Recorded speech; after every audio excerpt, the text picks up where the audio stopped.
여러분, 우리가 성도로서 세상을 살 때 성경은 성도인 우리가 마땅히 어떤 상태에 있어야 하는가? 오늘 이제 우리가 마지막 저녁 시간에 여러분 우리가 읽었던 본문 한 번만 보시죠. 예. 18절에 보면 성도인 여러분과 저에게 우리가 마땅히 어떤 상태로 머물러야 하는가? 술 취하지 말라. 이는 방탕한 것이니 오직 성령으로 충만함을 받아라.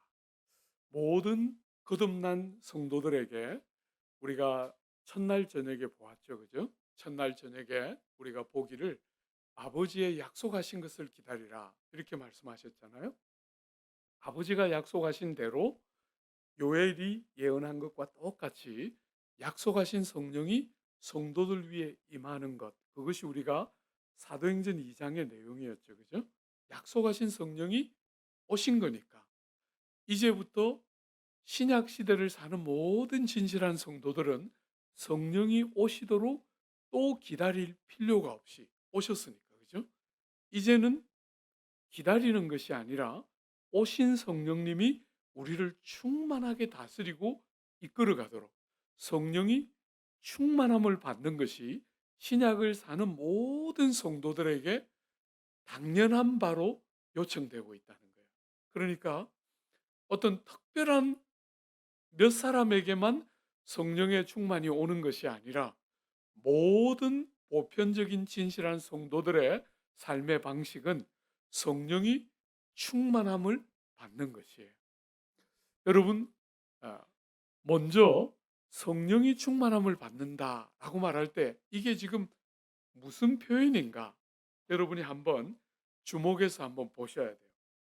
어떤 분들은 성령의 충만함을 받으라 이러니까 마치 빈 병에 뭔가 이렇게 채워지는 것 같이 성령이 빈 병 같은 우리에게 채워지는 것인가 이렇게 오해할 수 있겠죠, 그죠?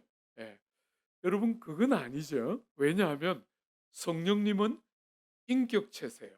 여러분과 저처럼 인격체이기 때문에 빈 병에 성령님이 채워지듯이 우리 안에 이렇게 채워지는 것 그런 뜻이 아니에요. 성령의 충만이라는 것은 빈병에 뭔가가 채워지는 것처럼 우리 안에 뭔가가 채워지는 그런 개념이 아니에요. 두 번째로 성령이 지금은 거듭나서 우리 안에 거하시기는 하지만 우리가 성령님을 조금만 소유하고 있으니까 성령님을 좀 더 많이 소유하면 충만함이 되는가? 예, 그것도 아니에요. 왜냐하면 성령님은 하나님이시잖아요. 그죠? 그러니까 우리가 하나님이신 성령을 조금만 소유하다가 더 많이 소유하는 것, 그것이 충만이 아니고 반대예요. 하나님이 우리를 더 많이 소유하는 것. 그죠?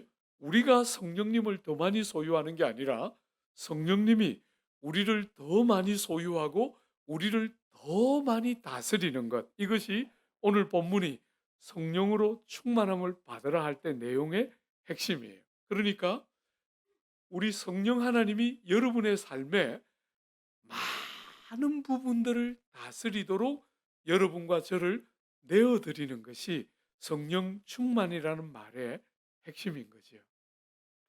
사랑하는 여러분, 사람은 흔히 지성과 감정과 의지로 구성되어 있다고 말할 수 있잖아요.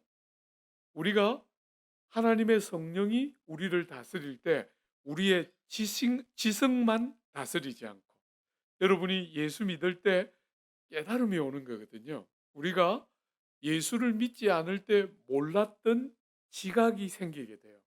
그래서 예수를 안 믿을 때는 알지 못했는데 예수를 믿게 될 때 지각이 열리면서 뭔가가 깨달아지기 시작해요.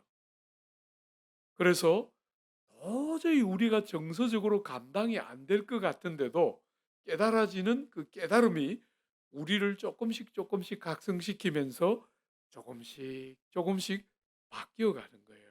변화되는 거거든요. 우리가 은혜를 한번 되게 많이 받으면 한꺼번에 쑥 바뀌는 것 같지만 시간이 필요해요.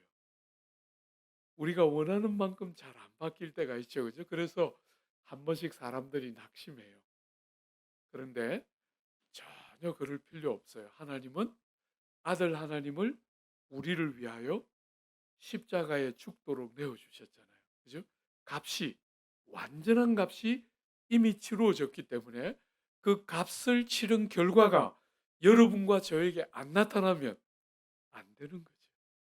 왜냐하면 값이 이미 치루어졌기 때문에 여러분과 저에게 예수님이 우리를 위하여 값을 지불하신 그 결과가 우리의 삶에 나타날 수밖에 없게 되어 있어요. 그래서 좀 더딘 것 같을 때 많은 사람들이 낙심하지만 절대로 낙심할 필요 없어요. 하나님이 우리를 반드시 바꾸어 주시니까, 그죠? 사랑하는 여러분, 여러분들의 지성을 하나님이 통치하고 다스리도록 여러분의 지각이 늘 세상적인 생각으로만 가득하지 않도록, 예수 안 믿는 사람들이 늘 생각하는 돈, 그다음에 건강, 세상에서 잘 먹고 잘 사는 거, 사람들이 나를 인정해 주고 좋아해 주는 거, 이런 거에 마음 다 빼앗기지 말고 하나님의 성령이 우리의 마음을, 우리의 생각들을 다스려서 주님이 좋아하시는 생각을 할 수 있도록 우리의 지성, 그죠? 그다음에 그 지성이 열리면 그 열려진 지성에 의해서 감정이, 순종하면서 감정이 따라오게 되죠. 여러분, 죄인들이 죄를 지었을 때 제일 문제는 정서가 지성의 통치를 받지 않고 다스림을 받지 않고 정서가 자기가 원하는 대로 움직인다는 거예요. 그런데 은혜를 받기 시작하면 깨달은 바에 의해서 여러분의 정서도 감정도 다스려져요. 미워서 죽겠는데 용서할 마음이 생기는 거죠. 그죠? 용서할 마음이 생겨요. 우리가 어떤 사람들을 사랑스럽지 않은데 사랑할 수 있는 힘이 생기게 돼요. 그게 사랑스러워서 사랑하는 것은 누구나 하는 것인데 사랑스럽지 않은데 사랑하는 거잖아요. 마태복음의 산상설교라는 예수님의 유명한 설교에 예수님이 우리에게 이렇게 말씀하셨잖아요. 만약에 네가 마음에 드는 사람만 좋아하면 더하는 것이 무엇이냐? 그 정도는 이방인들도 하지 않느냐? 예수를 모르는 사람도 한다는 거예요. 그런데 우리가 예수를 알게 되면 우리의 정서가 사랑하기 원하지 않는 사람인데도 정서가 성령의 통치와 다스림 아래서 도움을 경험하면서 사랑하기 어려운 사람들도 사랑하기를 결심하는 것이죠. 제가 이렇게 아내랑 이렇게 40년 가까이 살면서 보니까 제가 이렇게 자꾸 깨닫는 게 있어요. 아내가 뭐라 말하면 경상도 남자니까 자꾸 제 방식으로 많이 이야기했거든요.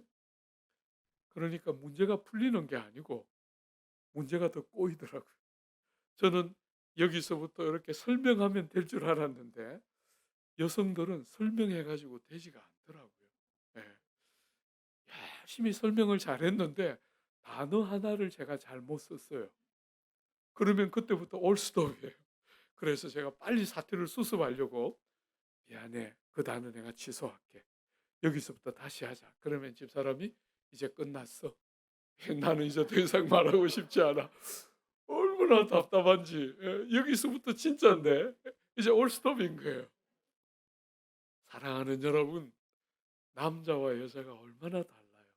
그런데 남자는 늘 남자 방식대로, 여자는 늘 여자 방식대로 하고 싶은 게 우리의 삶인데 부부가 같이 만나서 상대의 방식대로 사랑하기 때문에 맞추기 시작하는 데서 부부의 영광이 시작되는 거거든요.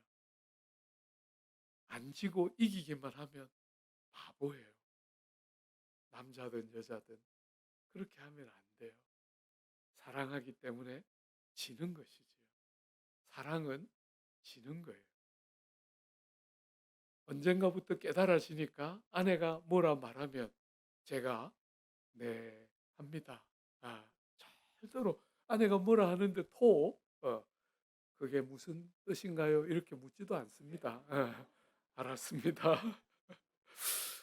갱상도 남자인데 예.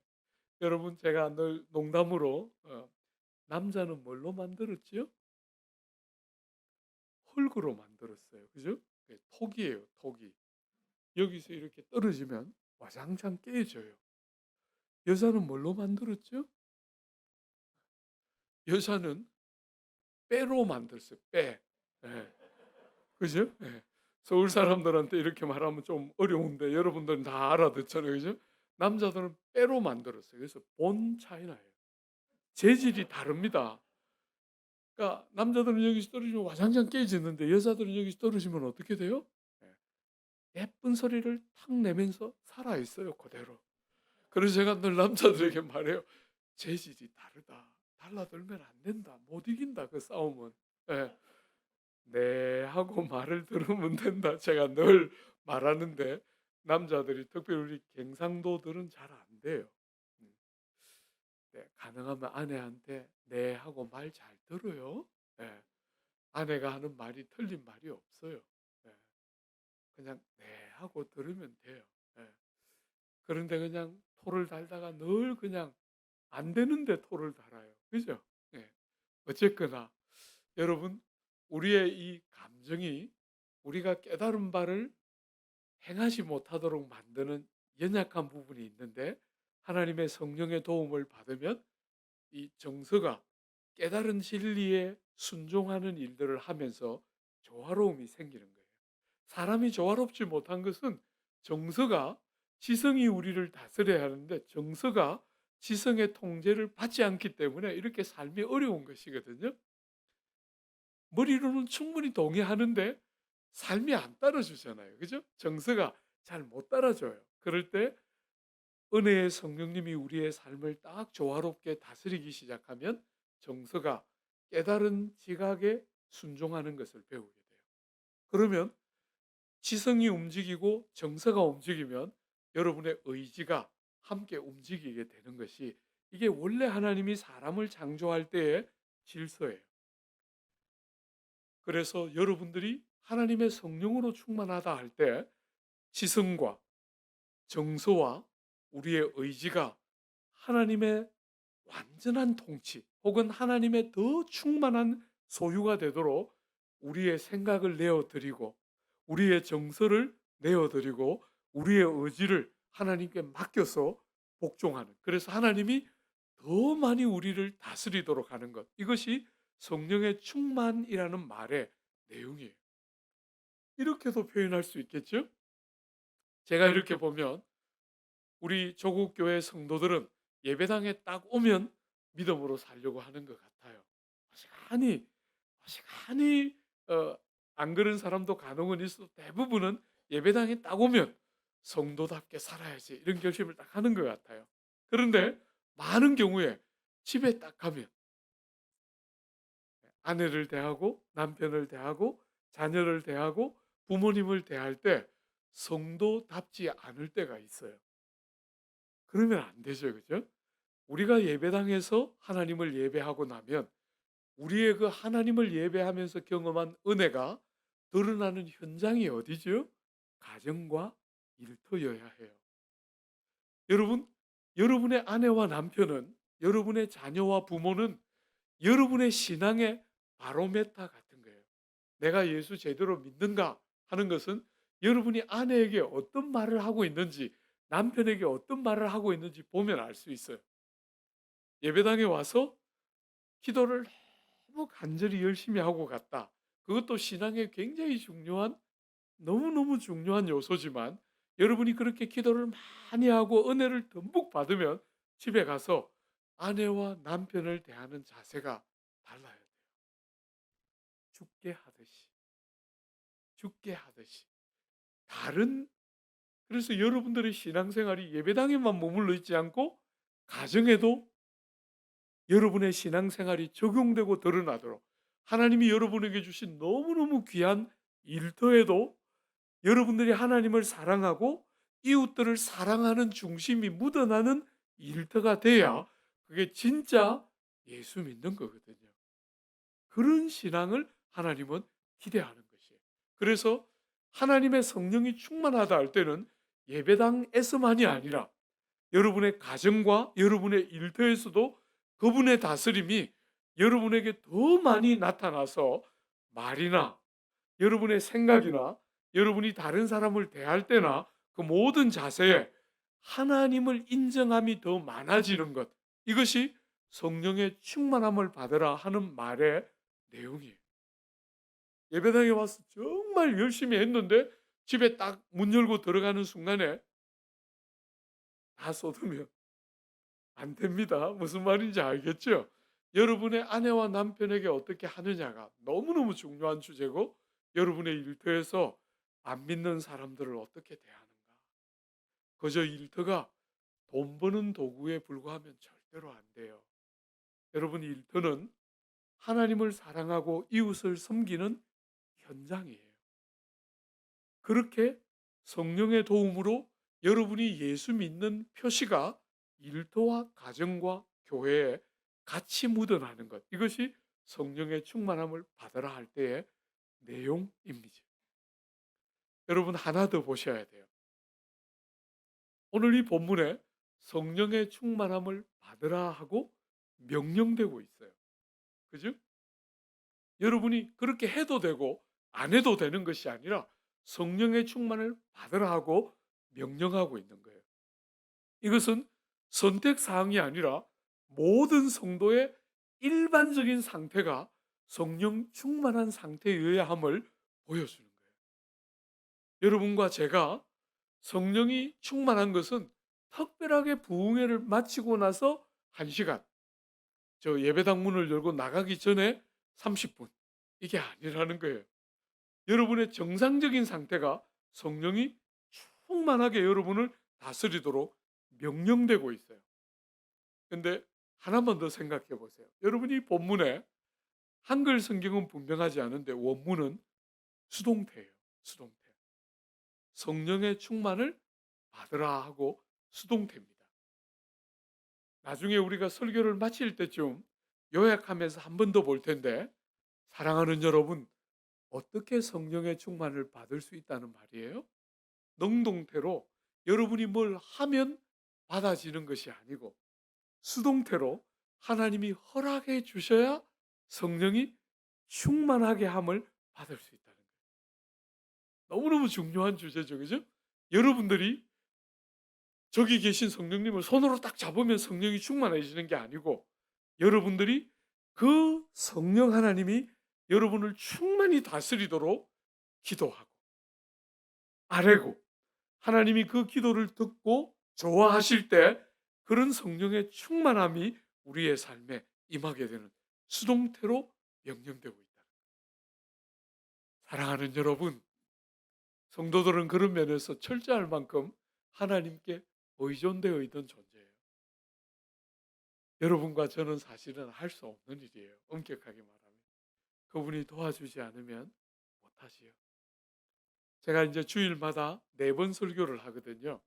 1부부터 4부 설교를 하는데, 제가 참 남서울교회를 가서 제일 행복한 것 중에 하나는 4번 중에 3번 정도는 잘 하는 것 같아요. 한 번이 늘 어려워요. 마지막 4부쯤 되면 설교가 막 엉겨가지고 집중력을 발휘하기가 여간 어렵고, 7시 20분에 1부 예배를 해가지고 다 마치면 2시 40분이에요. 그러니까 이게 주일은 아침 5시에 일어나가지고 그때부터 아침 일과가 시작돼서 3시, 2시 40분에 설교가 다 마치고, 그때부터 뭐 당회도 하고 새가족 환영회도 하고 그렇게 하고 7시 반에 또 저녁 예배가 있어요. 우리 마리교회에 있습니까? 저녁 예배? 네. 우리가 더 시골같이 그렇게 7시 반 예배 우리가 지금 하고 있어요. 서울 한복판에서. 그래서 예배 딱 마치고 집에 가면 9시예요. 그러니까 5시부터 시작해서 9시 정도 까지 주일은 완전히 롱타임으로 섬기게 되는데, 설교를 이렇게 할 때 어쩌다가 한 번씩 정말 설교가 은혜롭게 되는 때가 어쩌다가 한 번씩 있어요. 그러면 예배를 딱 마치고 제 방에 딱 앉으면 그 느낌을 말할 수가 없어요. 하나님이 도와주셨구나 하는 그 감격. 이게 내가 할 수 있는 일이 아니고 여러분 사람의 마음을 설득시키는 것은 여러분이 부부가 살면서 느끼지만 생각대로 안 돼요. 참 우리 마음이 상대에게 전달되는 게 얼마나 어려운 주제예요. 사람이 이렇게 사랑하고 소중한 사람을 데리고 사는데도 마음과 마음이 만나는 게 얼마나 어려운 게 우리가 부부 생활하면서 다 경험하는 거잖아요. 어떤 사람은 아닌 것처럼 표정은. 그렇지만 제가 속지는 않는다 그랬죠. 네. 대충은 다 보여요. 대충은 틀릴 때도 간혹 있지만 사랑하는 여러분, 참 마음과 마음이 통하는 게 어려운데 설교를 짧은 시간에 여러분은 부흥회로 모였으니까 제가 1시간 남짓하지만 우리 교회에서는 40분밖에 못 해요. 저는 한 1시간 반은 해야 되거든요. 그런데 40분밖에 못 하니까 하다 마는 느낌이에요. 그 짧은 시간에 마음의 영혼에 성령의 이렇게 타치하심이 있다는 느낌들이 들도록 설교를 한다는 게 얼마나 어려운지 할 때마다 "나는 무익한 종입니다." 이런 말을 안 할 수가 없어요. 하나님이 하지 않으면 안 되는 주제예요. 사랑하는 여러분, 우리의 마땅한 상태인 성령의 충만함은 하나님께 의존되어 있는 상태예요. 그분이 안 도와주시면 가능한 일이 아니에요. 그러므로 사랑하는 여러분, 수동태로 명령되고 있다. 성령의 충만함을 받으라가 수동태로 명령되어서 여러분들이 힘을 빼고 내가 잘할 수 있어요. 목사님, 저는 조금만 노력하면 할 수 있어요. 안 됩니다. 여러분, 그거는 불가능한 거예요. 성도들은 자기의 밑바닥을 깊이 보고 내가 얼마나 어리석고 미련하고 악하고 무가치하고 보잘것없는가를 깊이 인식하면서 하나님을 전심으로 의지할 때가 아니면 정상적인 신앙생활을 할 수가 없어요. 여러분 제가 우리 남서울교회 교우들 되게 착하다 그랬잖아요. 그 남서울교회 교우들을 데리고 제가 늘 귀에 못이 박이도록 하는 설교 중에 하나가 여러분은 국가대표급 죄인들입니다. 제가 늘 말해요. 죄에 가난한 한 나라를 대표하고도 남을 만큼의 출중한 능력을 가진 분들이 여러분입니다. 제가 그걸 우리 남솔교회 교우들에게 귀에 못이 박이도록 설교해요. 그렇게 설교하면 여자 집사님 한 분 꼭 따라와요. 안 오셔도 되는데 꼭 따라오시면서 목사님, 제가 죄인인 것은 충분히 인정하지만 국가대표는 너무했어요. 제가 그렇게까지 나쁘다고는 생각지 않습니다. 예, 그러면 옛날에 제가 초년병 목회자 시절에는 그런 분을 붙들고 당신은 이래서 국가대표고 저래서 한 나라를 대표하고도 남습니다. 이렇게 설득을 했어요. 근데 놀랍게 그분들이 은혜를 받고 돌이키는 게 아니라 그러면 상처를 받고 교회를 옮기더라고요. 그래서 요즘 그런 분들이 나오면 아, 그러시군요 하고 그냥 돌려보내요. 그리고 다음에 본문이 그런 본문이 나오면 간혹 아니라는 분도 계시는데 국가대표입니다. 다시 그냥 귀에 이렇게 못이 박이도록 딱 그냥 앞에서 사랑하는 여러분, 여러분들도 다 국가대표들이에요. 죄에 관해서는 여러분은 둘째가라면 손색이 없는 서러운 국가대표급 죄인이라는 사실을 한시도 잊으면 안 돼요. 그런 우리의 처절한 한계와 약함과 악함과 부패함에도 불구하고 우리의 그 모든 연약함들 때문에 하나님의 성령을 의지하지 않으면 안 되는, 그래서 간절히 성령을 찾을 때 성령 충만이 임하게 되는 거예요. 그래서 사랑하는 여러분, 참 역설적이게도 세상에서 출중하고 훌륭한 사람들이 또 성령의 충만함을 받는 게 아니고 상한 심령, 깨어지고 무너진 영혼들, 우리 예수님 땅에 오셨을 때 다 그런 사람들이 주님의 도움을 경험하는 거잖아요. 그죠? 사랑하는 여러분, 세상 사람들은 온갖 자격과 조건을 붙여서 특별한 사람들에게만 무슨 일이 있는 것처럼 말하지만 성경은 그렇게 가르치지 않아요. 성경은 자기의 약함을 알고 자기의 한계를 알고 하나님의 성령의 도움이 아니면 안 되는 줄 아는 사람들에게 하나님의 성령의 충만한 도움과 역사가 누구든지 그 배고프고 상한 심령을 가지고 찾는 자들에게 임하게 되는 것이 하나님의 성령의 충만이라고 말하고 있는 거예요. 특별한 소수만을 위한 것이 아니에요. 여러분과 저와 같은 사람을 위한 하나님의 선물이 성령 충만이지. 사랑하는 여러분, 하나님의 성령이 충만할 때 어떤 일이 있을까요? 어떤 문맥과 흐름에서 바울은 도대체 무슨 말을 하다가 그 말을 하고 나니까 이 일을 하려면 하나님의 성령이 충만해야 되겠구나 하고 지금 이 말을 하고 있는 거잖아요. 그죠? 문맥과 흐름이 어떤 문맥과 흐름에서 이 말을 하고 있는 것인지 하나 앞에 거 한번 잘 보세요. 여러분 15절에 보면 그런즉 너희가 어떻게 행할지를 자세히 주의하여 지혜 없는 자 같이 하지 말고 오직 지혜 있는 자 같이 하여 세월을 아끼라. 때가 악하니라. 여러분 사도 바울이 앞에서 무슨 권면을 하고 있느냐면 지혜 있는 자처럼 살아야 한다. 이렇게 권면했어요. 여러분 세상 사람들은 능력 있는 사람이 돼야 한다.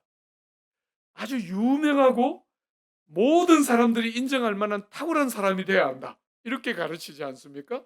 공부를 많이 해서 지식이 출중하고 좋은 대학에 들어가야 한다. 이렇게 가르치는데 성경은 그렇게 가르치지 않아요. 성경은 지혜로운 사람이 돼야 한다. 여러분이 지혜가 뭡니까? 여러분이 깨달은 것을 구체적인 삶의 자리에서 적용할 줄 아는 능력이 지혜예요. 공부를 많이 했는가 작게 했는가가 핵심이 아니라 작게 했든 많이 했든 깨달은 바를 구체적으로 실천하고 적용할 줄 아는 힘이 있는가? 그게 성경의 관심이에요. 지혜 있는 자가 되어야 한다. 이렇게 말했어요. 근데 지혜 있는 자는 어떤 사람이지? 때가 악한 줄을 알고 세월을 아끼는 사람이 지혜 있는 사람이에요. 그죠? 오늘 본문이 그렇게 말하고 있는 거잖아요. 사랑하는 여러분, 여기에 제 연배도 계시고 저보다 위에 형님, 누님들도 계시고 아우님들도 계신데 세상에 뭐가 제일 중요합니까? 시간은 지나가면 다시 안 와요. 사람들은 시간이 얼마나 보배 같은지를 너무 모른다는 생각을 한 번씩 해요. 여러분 제가 서울에 있을 때는 여러분 교회 올 때는 사실은 이렇게 한 3시간 정도 걸리는 길은 제가 운전해서 다니는 길이 거의 없어요. 대부분은 기차를 타거나 비행기를 타거나 이렇게 다니는데 여기는 올 길이 없어서 운전해서 왔어요. 상당히 긴 시간 운전해서 왔어요. 사랑하는 여러분, 시간이 아까워가지고 제가 대부분은 잘 운전하고 안 다녀요. 그리고 서울에 있을 때는 어지간한 거리는 걸어가거나 대중교통을 이용해요. 대중교통. 그래갖고 오가는데 책을 볼 수 있기 때문에 운전하면서 가면 제가 책을 못 보잖아요. 그죠? 그리고 옆에 운전해 줄 수 있는 분들이 간혹 계시지만 그분들하고 같이 가면 또 공부할 수가 없잖아요. 말을 시키니까. 그래서 대부분 대중교통을 타고 가는데 대중교통을 타면 제가 눈여겨 다른 사람들 봐요. 전철을 타면 사람들이 대부분 뭐 하고 있어요? 전부 핸드폰 보고 있어요. 심지어 막 길거리에도 핸드폰 보면서 다녀요. 근데 제가 한 번은 너무 궁금해가지고 도대체 뭘 저렇게 보나 궁금해서 보니까 뭐 보고 있어요? 정말 게임하거나 절반 정도는 게임하거나 아니면 유튜브 보거나 다 대부분 영양가 없는 너무 영양가 없는 굉장히 얄팍한 여러분의 지성에 영향을 미치고 감성이 따라갈 만한 어떤 그런 내용 있는 강의를 듣는 사람들은 거의 없고 굉장히 자극적인 그냥 그때만 좋은 곧 잠시만 행복한 그런데 그렇게 그냥 시간을 들이고 그냥 길거리 가면서도 보더라고요. 얼마나 영혼이 상하는지 모르겠어요. 너무 보배로운 시간을 그냥 흘려보내요. 우리 여기 형님 누님들 계시니까 제가 우리 아버님 모시고 살았다 그랬잖아요. 보니까 우리 아버지 일어나시면 TV 터시고 업고 안고 이고 하시다가 지지지지지지지 하시면 그때 끄시더라고요. 여기 우리 형님 누님들 눈 딱 뜨시면 털고 TV 안고 이고 업고 살다가 지지지지지지 정규 방송 시간이 다 끝났어 이제 그냥 그 보다가 주무시는 거죠, 그죠? 그래서 그렇게 되면 지지지 소리에 이제 깨가지고 아직도 안 껐구나 하면서 끄고 이렇게 주무시는 형님 누님들 안 계시죠? 예. 보배 같은 시간인데 한 번 지나면 다시는 안 오잖아요. 그죠? 그 보배 같은 시간에 그런 시간을 그렇게 보내는 것은 지혜로운 삶이 아니라는 거예요. 여러분 우리 교회에 청년들이 꽤 모이는데 제가 청년들에게 늘 노래 불러요. 얘들아, 너희들은 푼돈을 위해서 아르바이트 같은 거 해야 될 나이가 아니다. 너희들 중에 아르바이트 하는 아이들 중에 생계형 아르바이트는 어쩔 수 없지만 그렇지 않고 세상 경험을 위해서 아르바이트 하는 건 제발 좀 그만둬라. 너희들은 돈을 주고 시간을 사야 하는 나이다. 제가 늘 노래해요. 여러분 저는 대학부를 다닐 때 대학 4년 동안 정말 좋은 공동체에서 하나님을 깊이 경험하면서 대학 4년을 보냈어요. 그리고 그 대학 4년이 제 인생 40년 이상을 지배하고 있어요.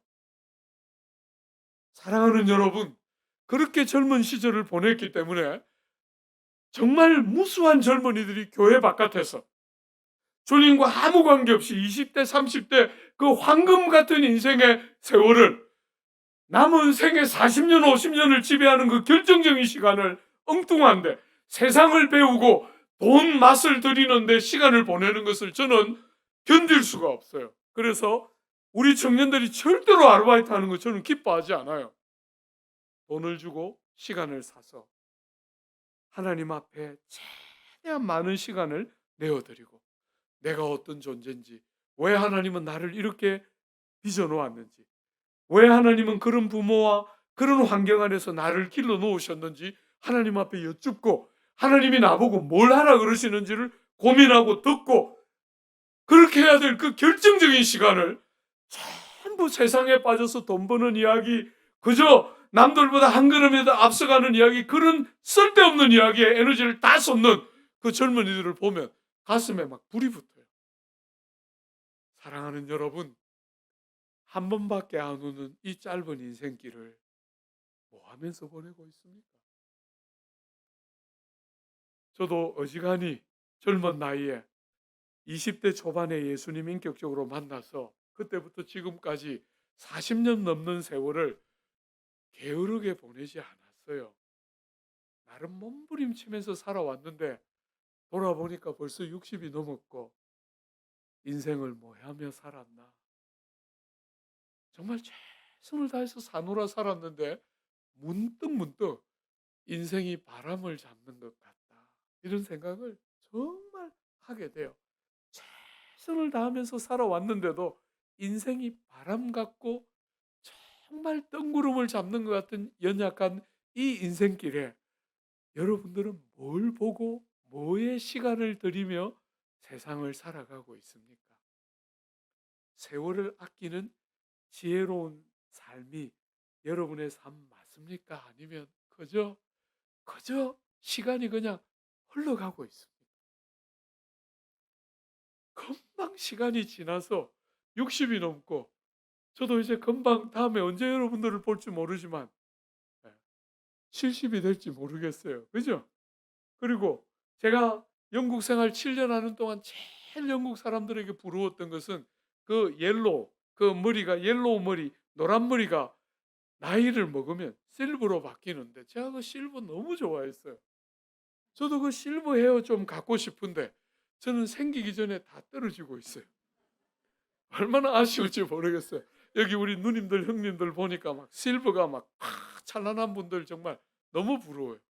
저도 빨리 실버 이렇게 딱 그렇게 해서 우리 사랑하는 동생들에게 삶이 그런 게 아니야, 이렇게 말할 때 좀 무게가, 실버가 이렇게 쫙 휘날리면서 무게가 이렇게 쫙, 동생들이 그렇구나 이렇게 듣게 하고 싶은데 다 빠지니까 정말 좀 답답해요. 한 번씩은. 사랑하는 여러분, 금방 지나갑니다. 금방인데 뭐 하고 있습니까? 지혜로운 사람처럼 삽니까? 정말 후회하지 않도록 참되고 영원한 것에 마음을 들이며 삽니까? 예수는 믿었는데 안 믿는 사람하고 똑같습니까? 아니면 예수를 믿었기 때문에 남들이 보지 못하는 것을 보고, 남들이 사모하지 못하는 것을 사모하고, 남들이 생각하지 못하는 어떤 생각들을 하는 지혜로움이 우리 안에 있습니까? 그 지혜로움은 시대가 악하기 때문에 세월이 더 얼마나 가치롭고 귀중한 시간인데 그냥 흘려보내고 살아간다. 여러분, 너무 재밌게도 TV 채널이 우리 어릴 때는 3개밖에 없었는데 지금은 100개가 넘는 TV 채널인데 그 100개 넘는 채널 중에 볼만한 거 있습니까? 볼만한 게 몇 개가 없어요. 세상이 하는 일이 늘 그런 거예요. 막 개발해서 100개가 넘는 채널을 만들고 막 유튜브를 만들고 막 자기 방송을 하고 하는데 볼만한 게 몇 개나 됩니까? 자극적이고 여러분들의 아주 표피적인 만족 외에 여러분의 영혼을 만지고 생각을 바꾸고 삶을 바꾸는 그런 건 몇 개나 됩니까? 그런데 세월을 정말 아낄 줄 모르는 어리석은 사람들이 너무 많다는 거예요. 여러분, 이 단어 세월을 아끼라 하는 요 단어를 다르게도 번역할 수 있어요. 기회를 사라, 이렇게 말해요. 여러분, 지혜로운 사람은 어떻게 사는 거죠? 기회를 사는 것이에요. 기회가 그냥 떠내려 가도록 내버려 두지 않고, 아, 이것은 하나님이 나에게 주신 선을 행할 기회이구나 하면 그 선을 행할 기회를 절대로 낭비하지 않고 사는 것이에요. 여러분, 제가 여러분들에게 말씀드렸잖아요. 첫날 저녁에 저는 목사로서 재주가 많은 사람이 아니고 그냥 평생 하나의 소원, 예배를 예배답게 정말 성도들하고 같이 이렇게 모여서 예배를 드리고 찬양하고 기도할 때 정말 예배를 좀 예배같이, 나 오늘 주님 정말 만난 것 같아, 그분은 정말 살아계셔, 그런 예배를 드려보는 게 정말 꿈이고 최고의 목표인데 코로나가 딱 터져서 예배가 함께 모여서 드릴 수 없을 때 얼마나 슬펐는지 몰라요. 너무너무 고통스럽고 마음속에 분노가, 누군가를 향한 막연한 분노가 막 치밀어 오르는데 마음을 주체할 수가 없더라고요. 그래서 아무도 못 오고 저 혼자 그 큰 예배당에 와서 앉아 있는데 눈물이 그렇게 앞을 가리더라고요. 2달이 지났어요. 그렇게 그냥 너무나 고통스럽게 2달이 딱 흘렀는데 어느 날 마음에 딱 생각이 정리가 되는 거예요. 아, 이 모든 일이 하나님의 손 안에서 일어나고 있는데 우리 하나님이 역사의 주인이시고 우리 하나님이 이 모든 일을, 나는 이해할 수 없지만 우리 하나님의 손에 붙들려서 이 모든 일이 일어나는데 하고 딱 눈이 다른 생각을 딱 하기 시작하자 생각이 딱 정리가 되면서 부교육자들 다 불렀어요. 이제부터 우리는 회집과 대면은 안 되지만 이제부터 할 수 있는 모든 방식으로 성도들을 섬기고 영혼들을 살려낸다 하고 그 2달 딱 흘려보내고 나머지 지난 한 1년 10개월 동안 평상시에 하던 목회를 그대로 했어요. 대면만 못하는 거죠. 회집을 못하는 거죠. 그죠? 나머지 모든 목회를 할 수 있는 지혜를 모아가면서 했는데 너무 제가 감격했어요. 한 번은 청년부에서 왔어요. 목사님, 청년들이 우리 교회 주변에 중앙대학교, 또 주여, 이렇게 요즘 단어가 안 떠올라서, 종신대학교, 또 아유 주여, 하여튼 그렇게 대학이 3개가 있어요. 아주 가까운 곳에 3개가 있는데 대학생들이 지혜를 모아온 거예요.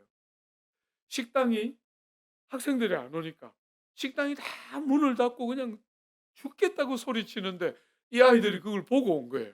그래서 "목사님 식당마다 100만 원씩 줍시다." 해서 100만 원씩 그 주변에 있는 식당 중요한 식당들을 다 골라서 100만 원씩 주고 그 100만 원에 대한 쿠폰을 발행했어요. 쿠폰을 발행해 가지고 외국에서 온 아이들에게 그 쿠폰 나누어 줬어요. 외국에서 온 아이들이 그 어려운 시기에 자기들을 생각하는 사람이 있었다는 것을 기억해 주기를 기대하면서 그 쿠폰 우리가 안 쓰고 그 아이들에게 줬어요. 대학생들이 낸 지혜예요. 얼마나 기뻤는지 몰라요. 여러분 정신을 딱 차리고 나니까 두 달이 지나고 나니까 부활절이었어요. 부활절에 성도들이 헌금했는데 그 헌금 교회 재정으로 안 넣고 그걸 다시 7개 우리 교구가 7개인데 7개 교구에 다 돈을 나누어 줬어요. 그래서 그 돈들을 가지고 교구에서 각 교구의 목장들이 돈을 다 나누어 가지고 재래시장, 우리 교회에서 가까운 재래시장이 있거든요.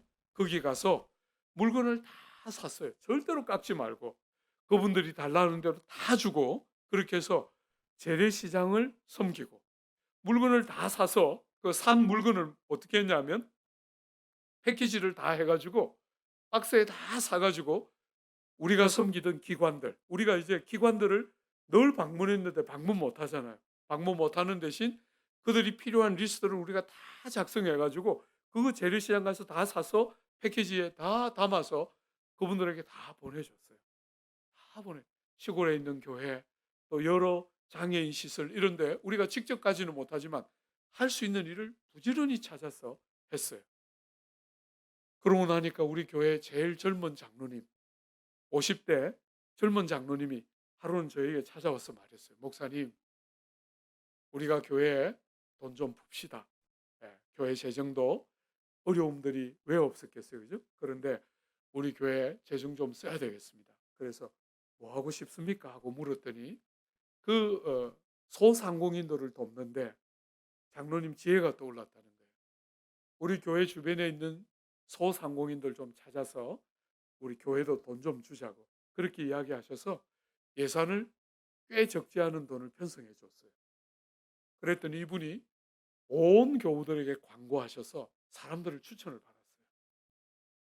추천을 다 받아가지고 이분들이 예, 전부 다 일일이 신방을 다 하고 100가정 조금 넘는 가정에게 적지 않은 돈들을 바로바로 우리가 보내줬어요. 국가는 뭘 하나 하려면 시간 되게 많이 걸리잖아요. 그죠? 우린 교회니까 거의 어렵지 않게 소상공인들에게 정부가 주는 것 이상의 돈을 우리가 보내줬어요.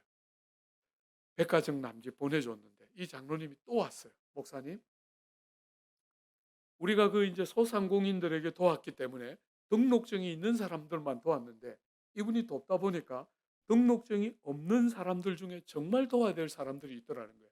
청년들 중에 등록을 아직 하지도 못하고 레슨하고 있는 그런 많은 사람들이 있는데 등록증이 없어서 못 도왔는데 이번에 등록증 없는 사람들만 좀 도와줍시다.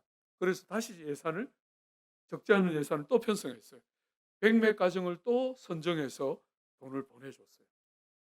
사랑하는 여러분, 제가 그거 하는데 온 교우들의 눈빛이 달라지더라고요. 우리 교회 성도들만 도운 게 아니고 100몇 가정 해서 한 200가정 남짓 도왔는데 우리 성도들은 그중에 10분의 1도 안 돼요. 다른 교회 성도들 또 교회 안 다니는 사람들 아무 관계없이 우리가 다 도왔는데 사랑하는 여러분, 제가 그 코로나19 어려운 기간들을 지나오면서 깨달았던 게 우리의 제일 연약한 부분들을 더 많이 하라고 하나님이 특별한 기회를 주시는구나.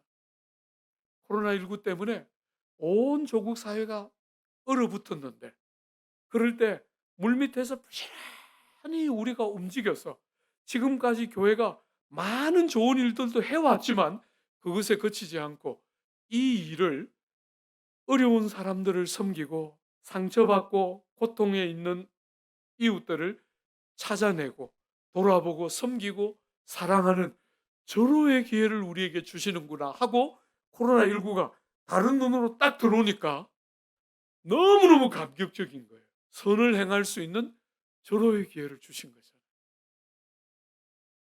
사랑하는 여러분, 우리가 사람의 지혜로 그런 생각을 할 수 있었겠어요? 성령께서 우리같이 미련한 것들에게 그저 자기 생명 하나 보존하려고 절절 매고 사는 이 세상 속에 우리 몸 하나도 앞가림하기 쉽지 않은 그 어려운 시간을 남들을 섬기고 다른 사람의 필요를 도울 절호의 기회라는 사실을 깨닫게 해주시고, 그 일에 지난 1년 10개월 동안 최선을 다하면서 온갖 방식으로 노력했어요. 제가 여러분들 목사님 방에서 잠시 앉아서 예배 준비하면서 늘 이따가 들어오거든요. 목사님 방에 보니까 우크라이나 헌금 여러분 하시더라고요. 우리도 했어요.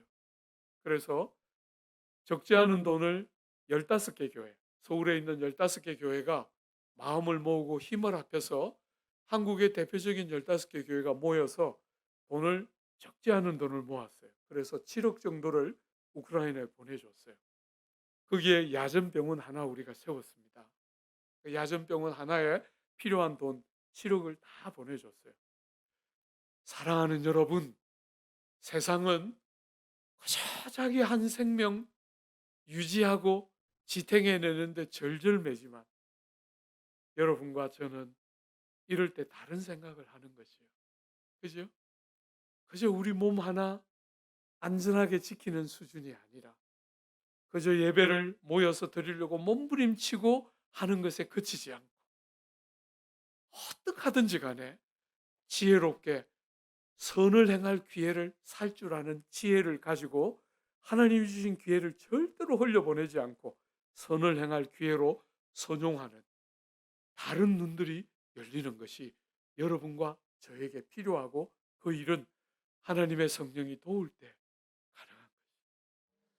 여러분이 마리, 예, 우리 목사님이 저를 마리 교회로 와주십시오 하고 처음 초대했을 때 제가 정말 너무 너무 좋았어요. 마리 교회 얼마나 예뻐요, 이름이. 예? 메오리잖아요, 그죠? 영어로 메오리인데 아니 마리라는 이름을 가진 동네가 있나 너무 궁금했어요. 응? 거기다 거창 옆이라 그러니까 어릴 때부터 거창 고등학교 날 들으면서 컸던 세대거든요. 그래서 뭐 보따리 사서 바로 왔어요. 예. 또 불러주시니까 더 기뻤는데 어쨌거나 여러분이 마리 교회, 이렇게 예쁜 이름을 갖고 있는 교회가 선을 행하는 이 작은 지역 사회, 여러분 몇 사람만 헌신하면 지역 사회를 휘떡 뒤집어 놓을 수 있는 거잖아요. 그저 우리 교회 하나를 지탱해 내는데 전전긍긍하는 게 아니라 좀 어려운 것 같아도 여러분 한번 흘려봐요, 물질을. 참 재미있는 것은 하나님은 절대로 여러분들이 손해보게 하지 않으세요. 여러분 전도서에 보면 우리에게 말씀하셨어요. 너희 식물을 물에 던지라. 우리 보고 우리가 먹어서 너무 소중한 식물을 물에 던지라는 거예요. 여러분 식물을 물에 던지면 어떻게 돼요? 떠내려가 버리는 거잖아요. 그런데 전도서는 뭐라 그랬죠? 때가 되면 찾으리라. 정말 기가 막힌 거예요. 하나님은 여러분과 제가 선한 일을 하면 딱 보고 계세요. 딱 보고 계세요. 그리고 때가 되면 정말 놀라운 방식으로 하나님이 여러분의 삶을 기억나게 딱 행하셔요. 아, 하나님 보고 계셨구나. 알도록 여러분이 땅을 살아가는데, 땅에 속해 있는데 하늘이 열리면서 하나님이 보시고 아셔서 내 삶을 간섭하시고 개입하신다 하는 사실이 딱 느껴지면 땅을 사는데 감격이 있는 거잖아요. 그죠? 하늘이 열렸구나. 우리 예수께서 우리를 위하여 이 땅에 내려오실 때 하늘을 열고 내려오셨는데 주님이 올라가시고는 다시 닫은 것이 아니고 열어놓으신 하늘 문이 열려있는 그 문을 통해서 하나님의 간섭하심을 경험할 때, 그때 비로소 우리는 세상을 사는 감격을 느끼는 거잖아요. 땅에 있는데, 여러분 땅의 삶이 뭡니까? 더 잘 먹어도 그게 대수예요. 더 큰 집에 살면 괜찮습니까? 아이고, 그 아무것도 아니잖아요. 좋은 차를 타면 좋습니까? 벤츠 이런 거 타면 됩니까? 아이고, 왜 이렇게 좁은 땅에 그렇게 큰 차들이 많은지 저는 모르겠어요. 제 차도 이제 커져가지고 너무 부끄러워요, 어떤 면에서는.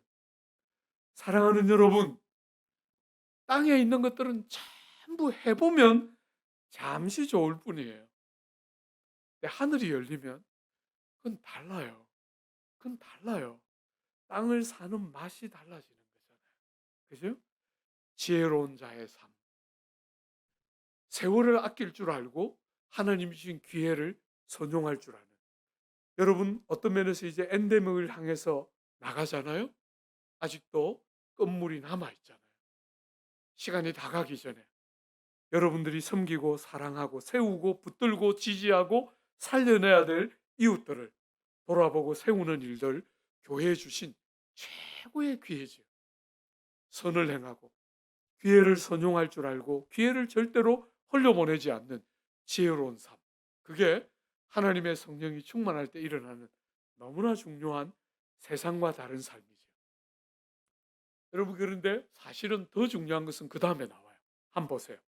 30절에 우리가 아까 보았죠, 그죠? 오직 18절, 죄송합니다. 18절에 오직 성령으로 충만함을 받으라 하고 명령해 놓고, 그 다음에 19절부터 21절까지 나오는 모든 절들은 전부 분사구문으로 다 연결되어 있어요.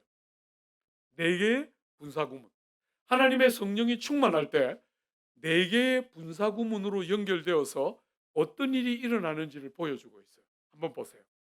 여러분, 19절에 시와 찬송과 신령한 노래들로 서로 화답하며, 이게 첫 번째 분사구문이에요. 하나님의 성령이 충만할 때 서로 화답함이 있다는 거예요. 이게 무슨 말이죠? 서로 화답하며, 이게 무슨 말이죠? 성도의 사귐과 교제가 있다는 거예요. 여러분, 그런 거 혹시 경험해 보셨어요? 둘이 꼭 앉아서 말을 해야만 교통이 되는 게 아니에요. 우리는 대학부에서 자랄 때, 우리는 수련회를 가면 많은 대학부는 수련회 행사가 되게 많잖아요. 우리는 행사가 거의 없고 오전과 저녁에 말씀 듣는 시간 두 개가 핵심적인 프로그램이에요. 생생해요. 말씀이 성령의 은혜 가운데서 딱 들리고 나면 성도들이 서로 눈을 이렇게 마주 보면서 좋지, 좋다. 예, 이게 무슨 말이 필요가 없는데 눈과 눈이 딱 마주치면 그냥 느낌이 좋지, 이렇게 묻는 것 같아요. 그러면 저도 눈빛으로 너무 좋다. 예, 그 성도의 사귐과 교통이 하나님의 성령이 충만할 때 말이 있든지 없든지 그 안에 사귐과 교통이 일어나는 거잖아요. 사랑하는 여러분, 저는 정말 그런 예배를 여러분들하고 또 조국 교회 안에서 그런 예배를 드리고 싶은 게 제가 사모하는 예배의 핵심이에요. 하나님의 성령이 충만할 때 예배를 같이 드렸는데 그냥 같은 장소에 있는 정도가 아니라 사귐과 교통이 생명의 말씀과 성령의 은혜 안에서 일어나면서 서로를 깊이 지지하고 사랑하고 아끼는 그 마음이, 우리 같이 왜곡되고 악한, 자기밖에 모르는 왜곡되고 악한 죄인의 중심에 성도의 사귐과 교통이 열리면서 중심에서부터 상대를 사랑하고 아끼는 그런 변화가 시작되는 거죠. 우리는 늘 우리 마음에 드는 사람만 좋아하잖아요. 그죠? 우리가 사랑 안 하는 것은 아니에요. 근데 우리 마음에 드는 사람만 좋아하죠. 그런데 성령이 우리 마음속에 임하게 되면 우리는 정말 성도와 성도의 교제와 사귐을 하게 되는 거죠. 사랑하는 여러분, 제가 어지간히 경상도 지역 다니는데 여기 와서 제가 재밌는 것은 여러분들하고 밥을 여러 번 먹었는데 정말 여러분들은 경상도 사람 안 같아요. 음. 경상도 문디들은 잘 말 못하는 사람들인데 희한하게 여러분들하고 언제 어떻게 밥을 먹어도 교제가 참 재밌었어요.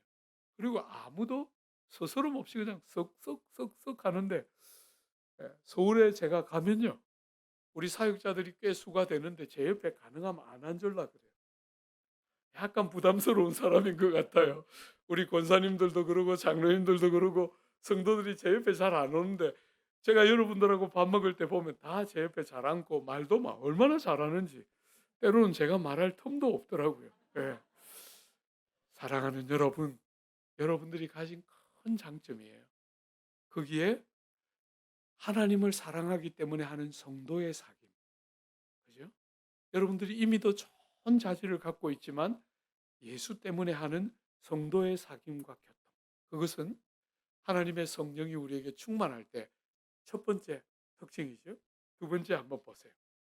여러분, 너희의 마음으로 주께 노래하며 요게 두 번째 분사예요. 사랑하는 여러분, 제가 목사로서 이 40년 목회를 해오면서 제일 그리운 것은 대학 시절에 사랑하는 지체들과 함께 복음성가를 새로 배우고 그 한 주간 내도록 한 주간 내도록 그 복음성가를 길을 갈 때나 뭘 할 때든지 그 복음성가를 엎조리면서 흥얼대면서 그 한 주간을 살았던 그 찬양에 대한 감격이 거의 사라지고 있어요. 여러분 한번 생각해 보세요. 여러분이 어릴 때 제 나이 또래들은 다 기억이 날 거예요. 그 어릴 때 제대로 된 음악 같은 것도 없던 그 시절에 예배당에 와서 사랑하는 지체들과 함께 찬송을 배우고 화음을 넣어서 노래를 찬양하고 하다가 떨어져서 일주일을 살 때 일주일 내도록 그 찬양이 떠나지가 않았어요. 근데 지금은 막 온통 악기가 얼마나 좋은 악기들이 동원되고 어지간한 교회 가면 전부 드럼 있어요. 전부 드럼까지 치고 막 온갖 좋은 악기들이 곳곳에 넘쳐나는데 찬양 소리는 옛날과 너무 달라요. 여러분 제가 한 번씩 우리 교회 이 파이프 오르겐이 있거든요.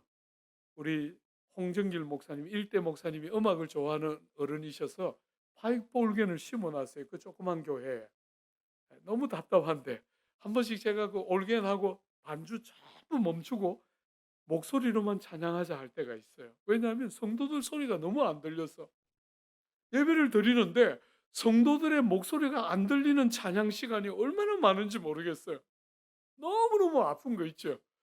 사랑하는 여러분, 우리 목사님이 기도를 인도하실 때 여러분들의 귀로 들리도록 기도해야 한다 할 때 제가 참 행복해요.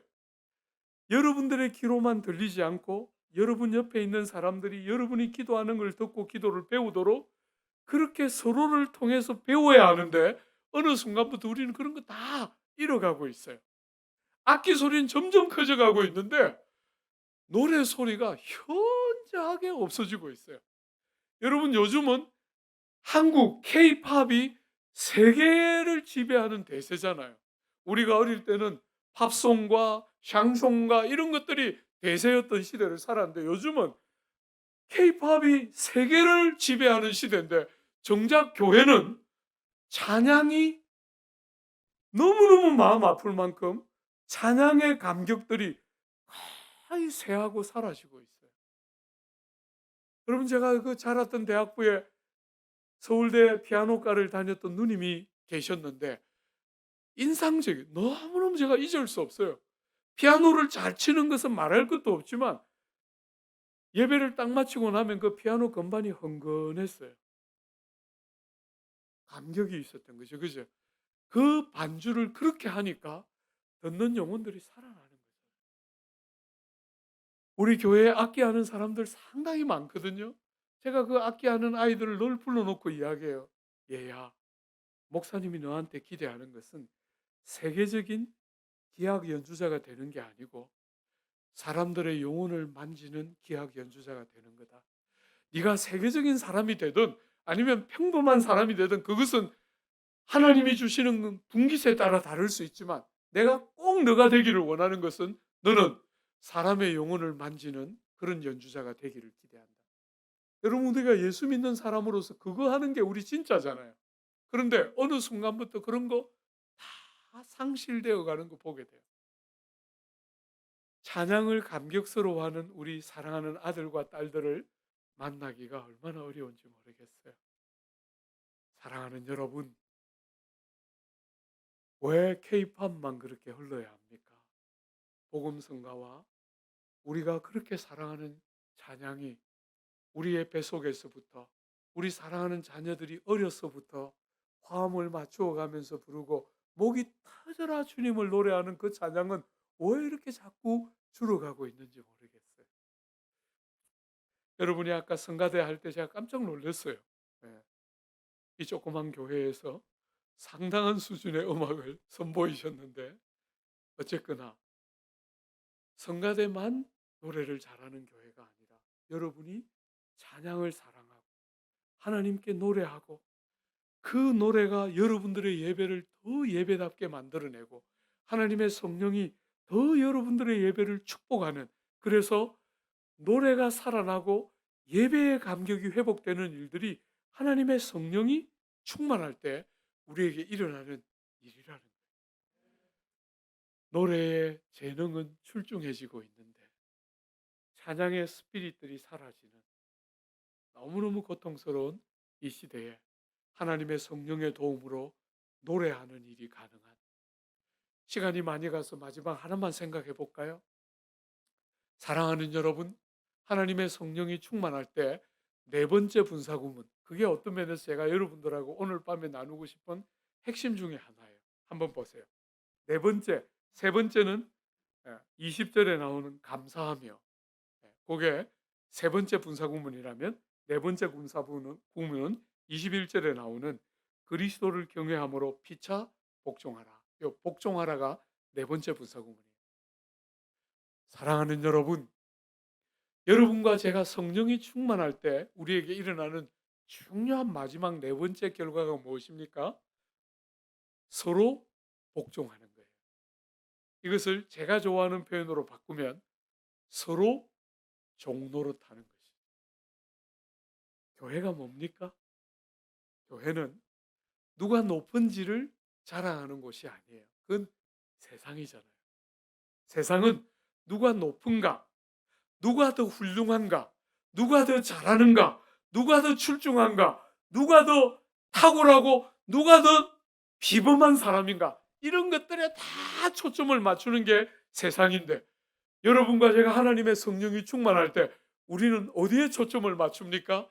우리 예수님이 우리에게 하신 그대로, 그 하나님이신 그분이 우리의 발을 씻기신 것처럼, 주님이 우리에게 말씀하신 것처럼, 얘들아, 높고자 하는 자는 낮아져야 하고 어뜸이 되고자 하는 자는 종이 되어야 한다. 여러분, 제가 그 본문을 처음 읽었을 때 저는 이렇게 생각했어요. 주님의 그 귀한 말씀에 순종해서 내가 겸손히 섬기고 내가 겸손히 종이 되면, 때가 되면 주님이 보란 듯이 나를 높여서 영화롭게 하시는 거구나, 그렇게 생각했어요. 이제는 그렇게 생각하지 않습니다. 여러분, 그것은 세상이 생각하는 수준이죠. 유교가 생각하는 수준이에요. 그죠? 겸손을 부리면, 겸손하게 내가 정말 출중하고 능력 있고 막 잘하는데 아이 저는 보잘것 없어요 이러면 사람들이 보고 저렇게 출중한 사람이 겸손하기까지 하다 하면서 막 좋아하니까 겸손을 부리는 것은 그건 유교가 가르치는 겸손이죠. 우리는 그렇게 사는 사람들이 아니에요. 그건 외식이잖아요.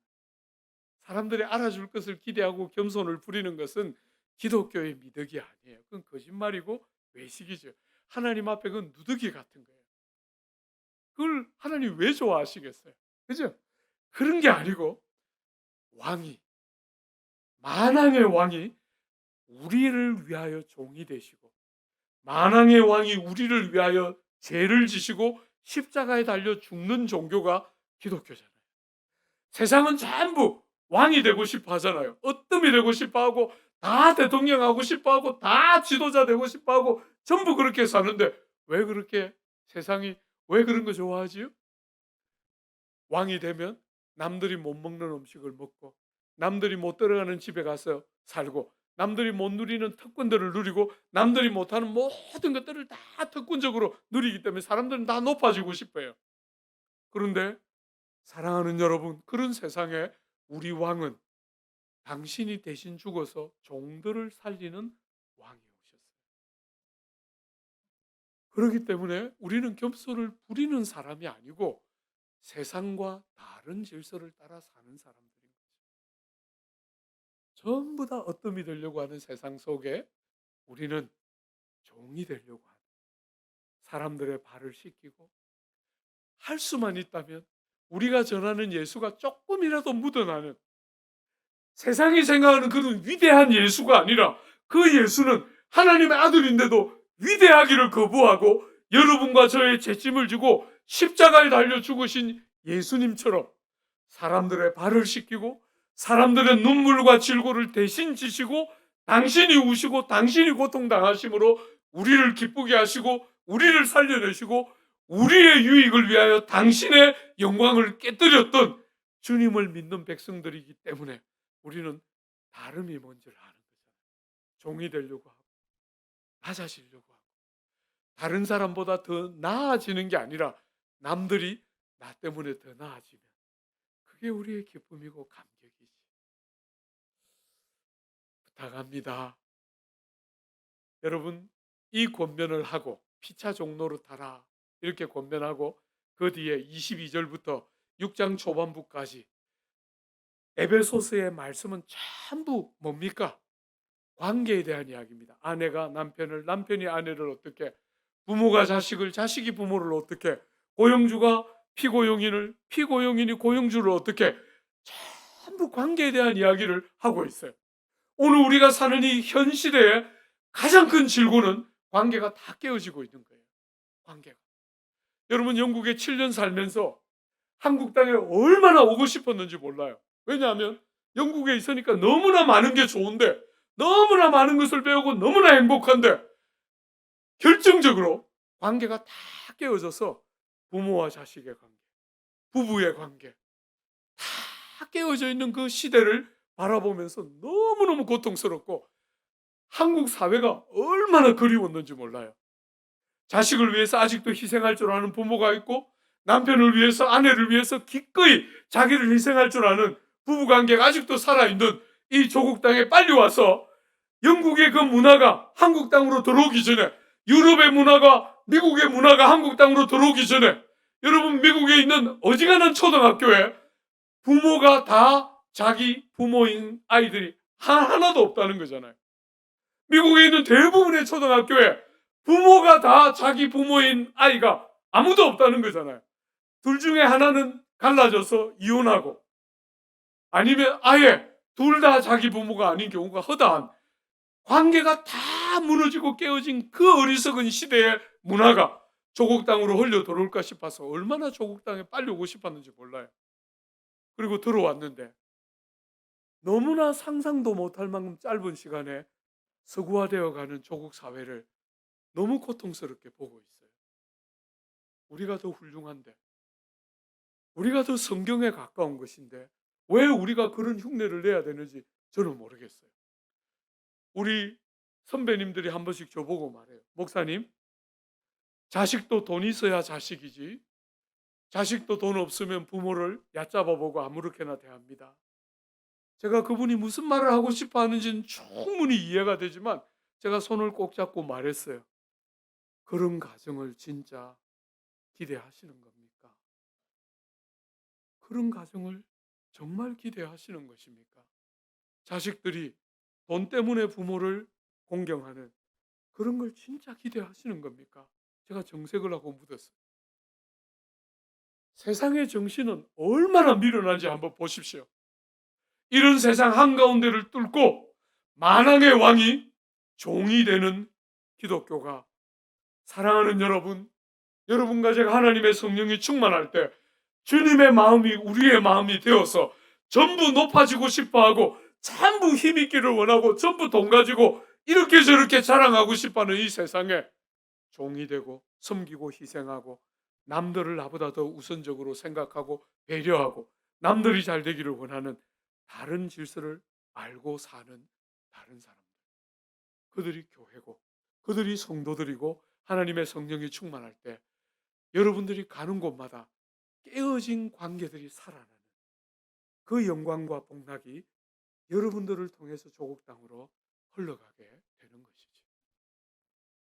사랑하는 여러분, 시대의 흐름을 한탄하고 여러분들이 눅눅고 바라보면 조국 사회는 어디에도 소망이 없는 것이지요.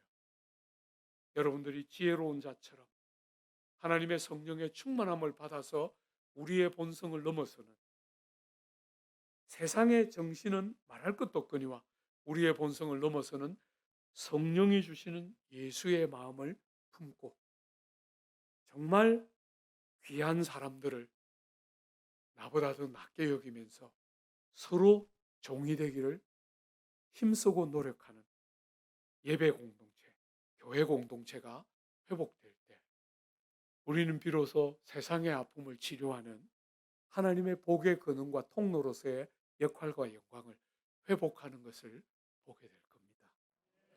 오늘 밤에 수요일이기 때문에 많은 교회에서 여러 교우들이 오셨는데, 여러분이 속한 교회마다 우리 마리 교회에, 또 여러분의 교회들을 통해서 이 거창 땅에 하나님의 살리시는 역사와 회복의 은혜가 여러분으로부터 흘러 넘치는 은혜와 복들이 충만하시기를 기대하고 축복합니다.